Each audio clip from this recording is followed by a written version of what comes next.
ही थेट दृश्य आपण पाहतोय। पंतप्रधान नरेंद्र मोदी यांनी घटनास्थळी ते पोहोचलेले आहेत आणि सध्या अधिकाऱ्यांकडून माहिती घेतली जाते। कशा प्रकारे ही दुर्घटना घडली याची माहिती पंतप्रधान नरेंद्र मोदी यांच्याकडून घेतली जाते। कशा पद्धतीने हे विमान इमारतीला धडकलं आणि त्यानंतर जी काही दुर्घटना घडली त्याची माहिती पंतप्रधान नरेंद्र मोदी यांच्याकडून घेतली जाते। पंतप्रधान नरेंद्र मोदी हे अहमदाबादमधील दुर्घटनास्थळी पोहोचलेले आहेत आणि मोदींनी विमान दुर्घटनेची किंवा दुर्घटनास्थळाची पाहणी केलेली आहे। त्यानंतर ते रुग्णालयात जाऊन त्यांनी रुग्णांची देखील किंवा जखमींची विचारपूस केलेली आहे, त्यांच्या कुटुंबियांची भेट घेतलेली आहे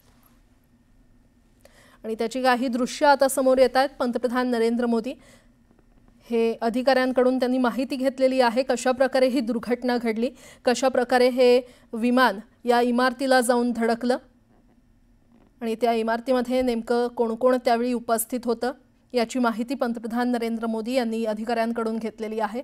त्याची काही दृश्य समोर आलेली आहेत। त्यानंतर पंतप्रधान नरेंद्र मोदी यांनी रुग्णालयामध्ये जाऊन जखमींची विचारपूस केलेली आहे। या विमान दुर्घटनेमध्ये आतापर्यंत 265 जणांचा मृत्यू झालेला आहे आणि त्यामध्ये महाराष्ट्रातल्या 10 जणांचा मृत्यू झालाय। अहमदाबादमधल्या भीषण विमान दुर्घटनेमध्ये एक प्रवासी मात्र बचावलेला आहे।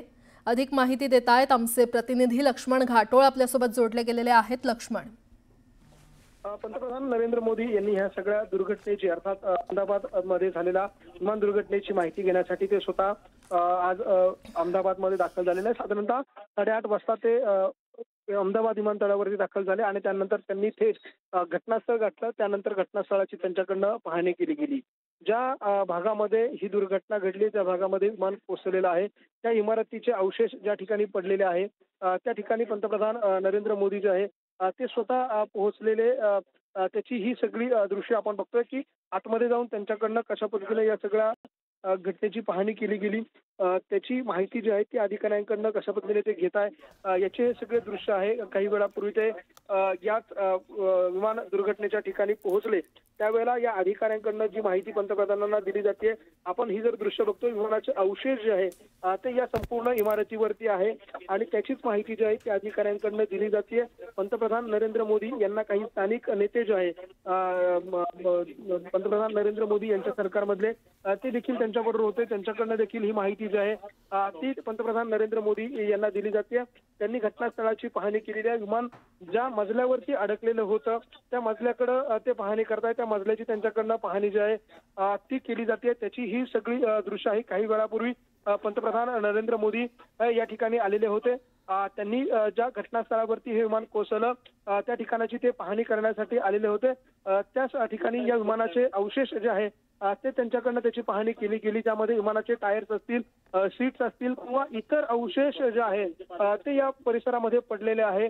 इमारतीचा ढाचा अर्थात ही इमारत ज्या भागामध्ये कोसळलेली आहे त्याची पाहणी त्यांच्याकडनं केली गेली। काही वरिष्ठ पोलीस अधिकारी त्यांच्याकडनं देखील पंतप्रधानांना या सगळ्याची माहिती दिली गेली। कुठल्या दिशेनं हे विमान टेक ऑफ झालं, ते नेमकं या इमारतीवर कसं पडलं याची माहिती दिली गेली। कुठले लोक या ढिगाऱ्याखाली अडकलेले होते आणि त्या लोकांना कशा पद्धतीनं रेस्क्यू केलं गेलं याची माहिती जी आहे ती पंतप्रधान नरेंद्र मोदी यांच्याकडनं घेतली जाते आणि त्याचीच ही सगळी दृश्य बघतोय। काही वेळापूर्वी पंतप्रधान नरेंद्र मोदी हे या ठिकाणी पोहोचलेले होते, त्यांच्याकडनं या सगळ्या प्रकरणाची या सगळ्या अपघाताची माहिती घेण्यासाठी त्यांनी थेट घटनास्थळ गाठलेलं होतं आणि त्याच घटनास्थळावरची ही सगळी दृश्य आहे। पंतप्रधान नरेंद्र मोदी यांच्याकडनं या अहमदाबाद मधल्या दुर्घटनास्थळाची पाहणी करतानाची ही व्हिज्युअल्स किंवा हे व्हिडिओ जे आहे जे आपल्याला स्क्रीनवरती दिसत आहे, पाहायला मिळत आहे, त्यामध्ये पंतप्रधानांना एअर इंडिया कंपनीचे अधिकारी देखील आपल्याला दृश्यांमध्ये दिसत आहे। एअर इंडिया कंपनीच्या अधिकाऱ्यांकडून देखील पंतप्रधानांना या घटनेची माहिती दिली जाते। तर ज्या हॉस्टेलवरती हे विमान कोसळलं त्या हॉस्टेलचे देखील काही वरिष्ठ अधिकारी त्या ठिकाणी आहेत, त्यांच्याकडनं देखील पंतप्रधानांना या हॉस्टेलमध्ये ज्या वेळेला ही दुर्घटना घडली, विमान कोसळलं त्यावेळेला नेमकं आतमध्ये काय सुरू होतं आणि आतमध्ये नेमके कोण लोक त्यावेळेला होते, कुठल्या भागामध्ये होते आणि नेमकं काय त्या ठिकाणी घडलं त्याची माहिती जी आहे ती पंतप्रधानांना दिली जाते। आणि त्या केवळ एका भागाची त्यांनी पाहणी केली नाहीये, तर संपूर्ण इमारतीचा परिसर हा साधारणतः 5 मजल्याची ती इमारत आहे आणि साधारणतः एक एकरचा हा सगळा परिसर आहे।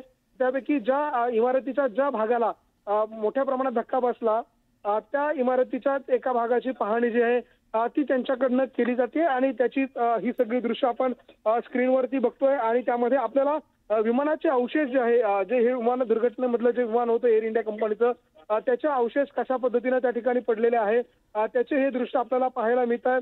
विमानाची दिशा नेमकी कशी होती आणि कदाचित हे विमान या ठिकाणून कदाचित दुसऱ्या ठिकाणी जर कोसळलं असतं तर काय घडलं असतं त्याची माहिती पंतप्रधानांना दिली जाते। अतिशय संवेदनशील पद्धतीनं खरं तर पंतप्रधानांकडनं या सगळ्या प्रकरणावरती यापूर्वी प्रतिक्रिया दिलेली होती आणि त्याच संवेदनशील भावनेनं पंतप्रधान नरेंद्र मोदी यांनी आज या सगळ्या घटनेची पाहणी केलेली आहे। त्यांच्या चेहऱ्यावरचे हावभाव तितकेच दुःखद आहे जितक्या भारतवासियांच्या मनामध्ये दुःख वेदना या दुर्घटनेच्या बद्दल आहे तितकंच दुःख तितक्याच दुःखद भावना त्यांच्या चेहऱ्यावर अर्थात देशाच्या पंतप्रधानांच्या चेहऱ्यावर देखील पाहायला मिळत आहे आणि त्याच दुःखद भावनेनं त्यांच्याकडनं या सगळ्या घटनेची माहिती जी आहे ती घेतली जाते। हा सगळा परिसर जर आपण बघितला तर याच्या आजूबाजूला काही महत्वाची सरकारी कार्यालय आहे आणि याच सरकारी कार्यालयांच्या परिसरामध्ये ही जी विमान दुर्घटना घडली त्याची माहिती जी आहे ती त्यांच्याकडनं घेतली जाते आणि त्याचे हे सगळे अवशेष या भागामध्ये पडले ते नेमके कसे आले हा व्यक्ती या विमान दुर्घटनेमध्ये जो व्यक्ती बचावलेला आहे तो या दुर्घटनेत कसा बचावला त्या मागची नेमकी काय कारणं होती ती त्याची माहिती पंतप्रधानांकडनं घेतली जाते। ब्लॅक बॉक्स मध्ये नेमकं काय आहे याची काही माहिती मिळते का त्याची माहिती एअर इंडिया कंपनीच्या अधिकाऱ्यांकडनं घेण्याचा प्रयत्न पंतप्रधानांकडनं केला जातोय आणि याच दुर्घटना स्थळावरती पंतप्रधान ज्या वेळेला आले त्यावेळेला त्यांच्यासोबत असलेले अधिकारी आपल्याला दृश्यांमध्ये दिसत आहे त्याचबरोबर त्यांचे सुरक्षा जवान जे त्यांच्याबरोबर आहे ते देखील आपल्याला दृश्यांमध्ये पाहायला मिळत आहे आणि विशेष म्हणजे ज्या हॉस्टेलवरती ही विमान कोसळलं त्या कोसळलेल्या विमानाच्या भागामध्ये पंतप्रधानांकडनं पाहणी केली गेली। ज्या विमानाच्या इमारतीचा हा संपूर्ण ढाचा खाली कोसळलेला आहे त्याची माहिती जी आहे ती त्यांच्याकडनं घेतली जाते आणि या सगळ्यांशी अधिकाऱ्यांशी देखील त्यांनी चर्चा संवाद केलेला आहे। केवळ त्यांचं म्हणणंच ऐकून घेतलं नाही तर काही प्रश्न जे आहे या दुर्घटनेच्या बाबत ते देखील पंतप्रधान नरेंद्र मोदी यांच्याकडनं उपस्थित केले गेले आणि त्याची देखील माहिती त्यांच्याकडनं घेतली गेली आणि त्याचीच ही सगळी दुर्घटनेची दृश्य जी आहे ती आपण स्क्रीनवर बघतोय आणि त्याचीच माहिती घेण्यासाठी पंतप्रधान नरेंद्र मोदी हे स्वतः घटनास्थळावरती दाखल झालेले आहेत। बरं लक्ष्मण, या सगळ्या माहितीसाठी धन्यवाद। तुम्ही माहिती देताय खूप उपयुक्त आणि पंतप्रधान सध्या तिथं पोहोचले आहेत, घटनास्थळाची पाहणी करतायत। ही सगळी दृश्य आपण आपल्या प्रेक्षकांना दाखवतोय। तर अहमदाबादमध्ये झालेल्या भीषण विमान दुर्घटनेमध्ये आतापर्यंत 265 जणांचा मृत्यू झाला आणि 265 जणांचे मृतदेह रुग्णालयामध्ये आणण्यात आलेत अशी माहिती पोलीस अधिकाऱ्यांनी दिली। तर विमानातील 241 जणांचा मृत्यू झाला असल्याचं एअर इंडिया प्रशासनानं सांगितलं।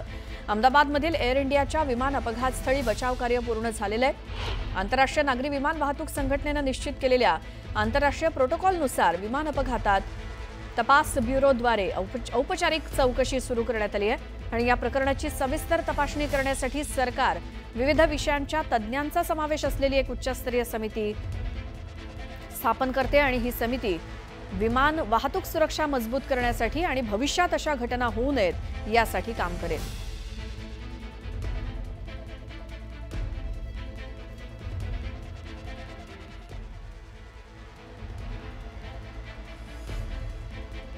तर आज पंतप्रधान नरेंद्र मोदी हे सुद्धा पोहोचलेले आहेत अपघाताच्या ठिकाणी जिथं हा अपघात झाला। संपूर्ण प्रकाराची ते माहिती घेत आहेत। विमानाच्या अपघातस्थळी बचाव कार्य आता पूर्ण झालेलं आहे। आता डीएनए टेस्ट करण्याची प्रक्रिया सुरू झाली। एक समिती नेमण्यात आली आहे केंद्र सरकारकडनं।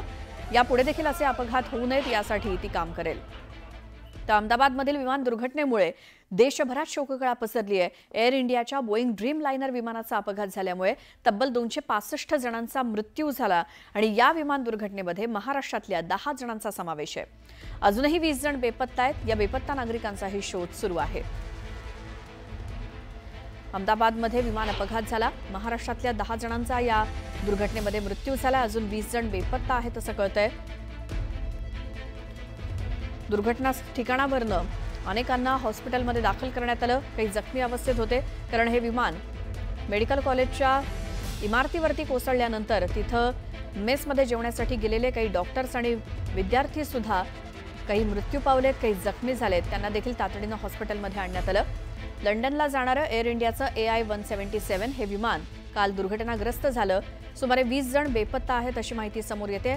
या दुर्घटनेमध्ये महाराष्ट्रातल्या 10 जणांचा मृत्यू झालाय.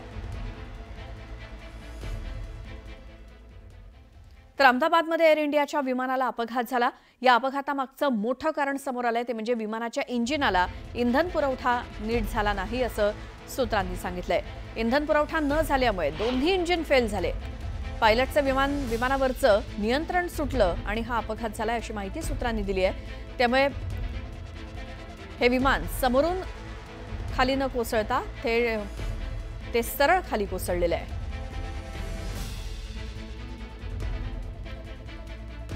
या विमानानं टेक ऑफ केला, मात्र काही मिनिटातच ते विमान कोसळलं.